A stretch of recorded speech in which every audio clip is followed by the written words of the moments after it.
Hello, my beautiful tribe and my village. Let's talk about why so many women are choosing to stay single in 2025 and going forward.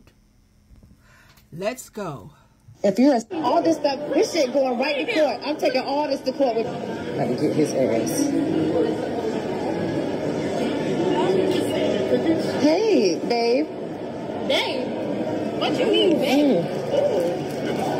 What are you doing? How are you? Who's your friend? I'm not no friend. Who's your friend? No, I'm not no Who's friend. your friend? No, I'm getting this because we getting a divorce, and I need all the evidence that I can get. Oh, and this is the third or fourth woman that I caught him with. And who are these? Who are these? These is his kids. Those are my kids. No, you can call me baby mama because you finna be on some child support. Because what do you mean? We just came back. We just came back from Greece. You just proposed. You just proposed to me. Why you got to kill me so for? Why you got to kill me my face? Because I need. You just asked me to renew our vows after 20 years, and you're gonna be in here with her. Oh no, they gonna get all this evidence. All this evidence is going right to court. And guess what? I'm not getting half. I'm getting about 70% on that. You know, because these kids are old as hell. These kids old as hell. So how long have you? And how long y'all been married? Because I've been around 20 years. He just asked me to. He just asked me to renew our vows last week in Greece. Don't cut so when did he take you to Greece? You dumb. So when did he take you to Greece? I guess I'm dumber. When did he take you to Greece? Don't worry about that. Exactly. All he gonna do is give you these babies. I bet you he ain't help you with them though. I bet you he ain't. Now this one is like so funny. I love it. Okay. My boy, with all due respect, the new set of men that you put out here is not your best work. It's not your best work. You be on me all the time about doing my best, and this is not your best. I know you said we're supposed to kiss a couple frogs when we find our prince, but these ain't frogs. These ain't frogs. These are dinosaurs and Pinocchios, okay? A whole new world. These men are out here riding on carpets. And it's not gonna work for me. It's not gonna work for me. And the ones you gave prefixes to, like the Jamarians and the Demarcuses, take them back. Take them back where they supposed to go, rinse them off, and put them back in the streets. We don't want them. We don't need them. We don't need them. They out here scamming us. They got whole families in small countries that they don't say nothing about. They don't say nothing about it. And I'm going to tell you where he went wrong. You gave him camera phones and TikTok. You gave him camera phones and TikTok. I don't want no man dancing on no TikTok. No man doing this all day in my living room. This to me. You want us to pay bills and work at the same time, God. It is stressful. They got credit scores so bad you won't even loan them a bottle of water, God. Not even you, Jesus. Not even you. Taking selfies. They wearing their clothes tighter than us. And I live in Atlanta. And they lie about the lie when you ask them why they lying.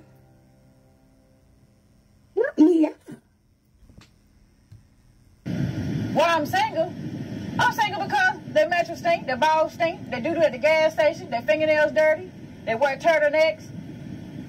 You got to feed them and treat them like a baby all the time. They asking you for $12. You got to argue with baby mamas and stuff like that. They keep on cheating. They won't stop. Too many secrets. You got to put tracking devices on them just to keep up with them. It's just too much. The hairline be way back. I don't know. Something just ain't right. Then you don't even know if they mess with a man or not because they want you to touch areas that I just can't do it. I'm good. I stay single. I just stay single. I'm not gonna go deep into that right now. I'm not doing it.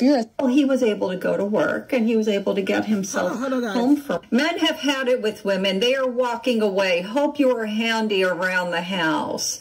I actually am. Thank you. And, obviously I don't know how to do it all. The good thing is I'm in an apartment. I don't have to be handy. If I have an issue, I just call maintenance. When I was actually still married, I am the one who did anything around the house unless it was hired out. My ex-husband couldn't even change a light bulb Squeaky hinges, took care of all that. Hanging stuff up, I took care of that too. He was able to go to work, and he was able to get himself home from work and eat lots of snacks while sitting in bed. I love it when men use this argument that they're basically saying, like, men are only good for physical labor. They don't understand that, number one, many women are handy, and number two, whatever we're not able to take care of, we can hire someone. There's many, many services out there. Whatever it is that needs to be done, we can hire someone. We have money. We have jobs. When men think that that's their main selling point, they're bidding against themselves. It shows you that they are horrible, horrible salespeople because, there's no selling point. What are you offering me that I can't get somewhere else? Absolutely nothing, except for a headache. And you know what? I can go sit in traffic and get a headache too. I just wanted to add that a lot of women can hire someone. I have the Nextdoor app, and on the Nextdoor app, that's where you can find people who are willing to work cheap. They live right in your neighborhood.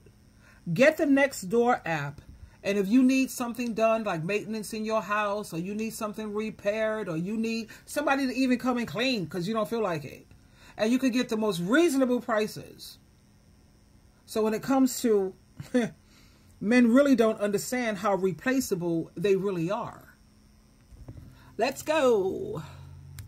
Throughout my life, I've worked and known of several women who were single in their 30s and in their 40s. Speaking to these women and listening to their reasons, I was automatically able to empathize and understand why they choose to be single in their 30s and in their 40s. And here are a few reasons that I've gathered up that a lot of those women had in pattern. Freedom is the number one answer that I heard from most of these women who were single in their 30s and 40s. You're free to do whatever you want. You don't have to get home and answer a million questions to somebody who's insecure, controlling, or possessive. Another big reason that I've gathered from women who were in their 30s and 40s who were single is a lot of them are simply scared to get into another relationship because they went through a really abusive relationship or even an abusive marriage.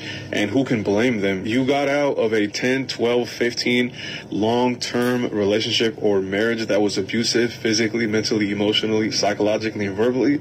I probably wouldn't want to get into anything serious for a while myself. Here in the United States alone, statistically speaking, 1 in 4 women experience SA at least once in their lifetime.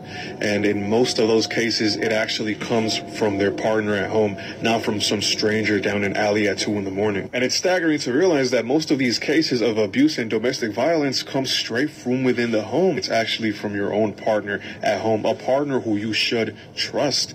And I don't blame women for having difficulty trusting and getting in something serious with someone else after they've gone through something like that for so long. Fruit Loops for dinner? Why the hell not? Takeout for dinner? Why the hell not? There's no need to cook. There's none of that pressure in a woman's life when she's single, whether she's in her 30s, 40s, it doesn't, even 50s, it doesn't matter.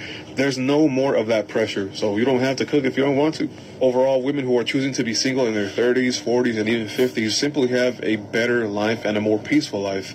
And instead of automatically thinking that she's a red flag because she's in her 30s and is single and telling her she's going to die alone, why not ask questions to see if you can understand their point of view and why they're single? It only takes a little bit of empathy. That's all. Okay. Most husbands hate their wives. They do. I danced for 4 years. I stripped for 4 years. I danced from 2011 to 2015. I know everything there is to know about men, okay? I've never been naive to the bullshit. I found out male nature for what it was at 19 years old. Never been married before. Don't want to ever be married. Don't ever want to have children. I've just seen too much. I know men too much. My father has also been very honest with me about male nature, and just with him being honest just with his own lifestyle, and just how he operates as a man, and even the men that he surrounds himself around, how they operate. And one thing that I noticed at the strip club is that all the married men would trauma dump on me about their wives, how they weren't attracted to their wives anymore. A lot of them lose attraction for their wives after they have children. They start to feel very neglected after their wife has children, and a lot of them complained about how they their wives let themselves go. They're fat, they're overweight, they don't look as pretty anymore.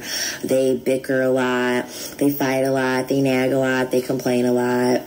And I think that this is very important information for a lot of women to understand and know, because I just did a video about this, but too many women believe that because their husband hasn't left them, that their husband likes them. And that couldn't be any further than the truth. This is why most of the demographic of, you know, men that are buying escorts and OnlyFans and stuff like that, most of them are married. Most of the I always joke around and I always say, there's no man more single than a married man. And the reason why men that are married cheat so much is because they were sold a dream too. They were, through patriarchy, they were sold a dream too. And they were sold a dream that they were going to get all their needs met from one woman. They were going to get their emotional, their sexual, the domestic things taken care of. They were told that they just needed one woman to do that. And then they quickly realized that that's not the case. And we also have to realize that internally, men struggle a lot. Men don't know how to emotionally regulate on their own. They have to have a woman to help them feel comfortable to, you know, emotionally regulate. And so men realize that the vessel can never be filled. The vessel is going to be, it's insatiable. It's insatiable, the need that they have for women and multiple women. And a lot of them don't like their wives. A lot of them don't.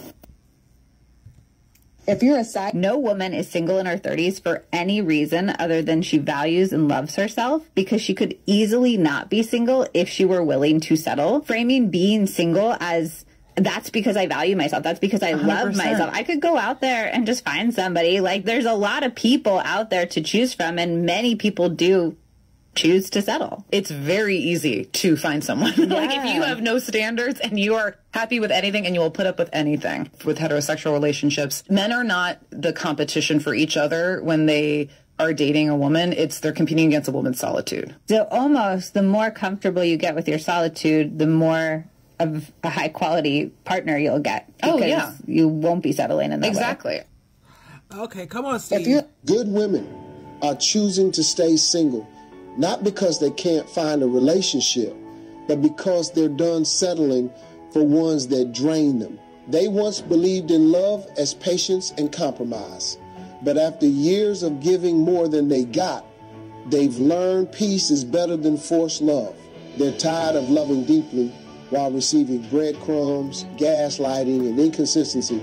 They won't wait around for someone who doesn't know what they want. Too many men want the benefits of a good woman without valuing her. A good woman used to fight for love, thinking if she just loved harder, he'd see her worth. But now she knows the right man won't need convincing. She values peace over anxiety and refuses to settle for less than she deserves.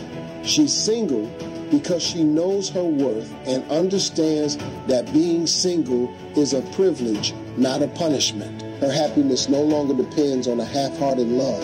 If this message resonates, to medical school, and while I'm in that class, hold on, guys. I got 11. When you get married to a woman, even though you know that you're gay, you're like destined to do some pretty stupid and harmful things, not only to her but to you and to all the people involved. Let me tell you about one of those things. I got married, And I had been talking to a guy for about 6 months before I got married. Completely didn't think that it was like gonna amount to anything, wasn't trying for it to, but accidentally fell in love with him because I had never dated a man before, because why would I? I was raised super conservative and like would have never allowed myself to do that. But it was in my last semester of college and I felt like times were getting pretty bleak.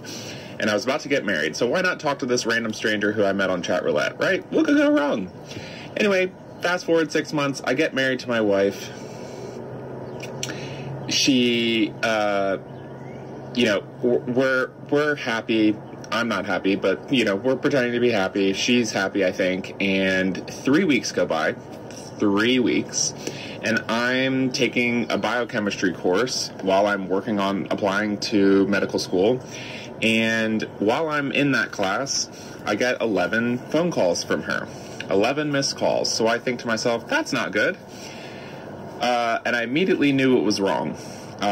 She didn't say anything. She didn't leave any voicemails. She didn't text me. Nothing. She just 11 missed phone calls. And she had my location, so she knew where I was. And I knew what she wanted because I was like, she somehow found out I was still talking to this guy that I met on chat roulette, which I was. I was absolutely still talking to him. Oh, and by the way, I definitely wasn't telling him that I got married. Lots of mistakes, lots of dishonesty. And I'm prepared, so give me all the judgment. I know everybody's going to fill the comments and tell me how horrible that was, but that's why I'm talking about this. Because I don't think it's right, and I don't think it was good, and I'm trying to help people who might think that they can do the same thing realize that they can't.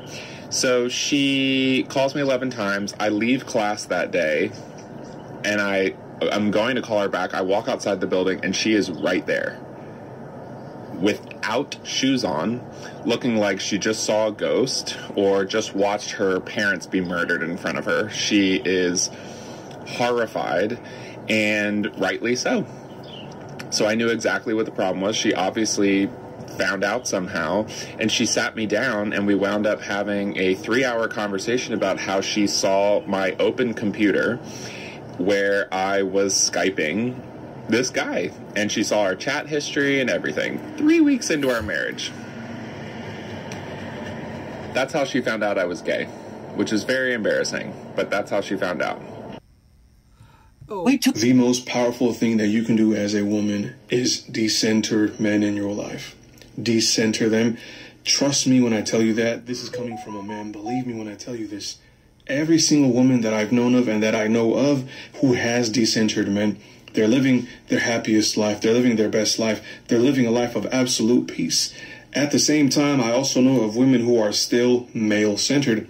They're not living the same way that a woman who has decentered men is living. The women who are male-centered tend to still get played, still get lied to, and still get manipulated because they haven't decentered men in their life. And what's meant by decentering men is not rejecting every single man. When you decenter men, you prioritize your needs and yourself above everyone else. So men are no longer in the spotlight. They're no longer in the center of your life. Now it's you who's the main character. A lot of people have the idea that decentering men means rejecting every single man. That's not what it means. What it means is putting your priorities and your needs over everyone else. When you finally decenter certain people from your life, you're going to build a better relationship with yourself.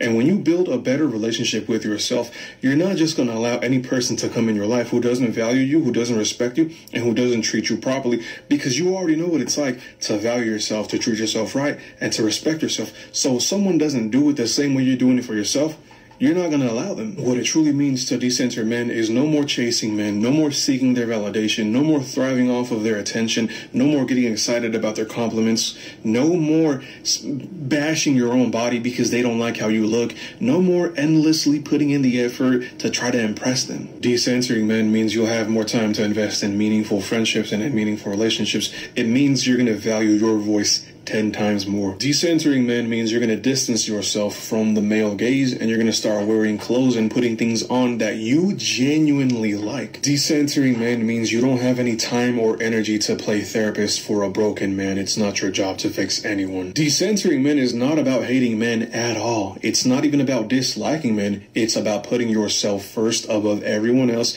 recognizing your own worth and your own value without the need of it depending on male validation or male attention.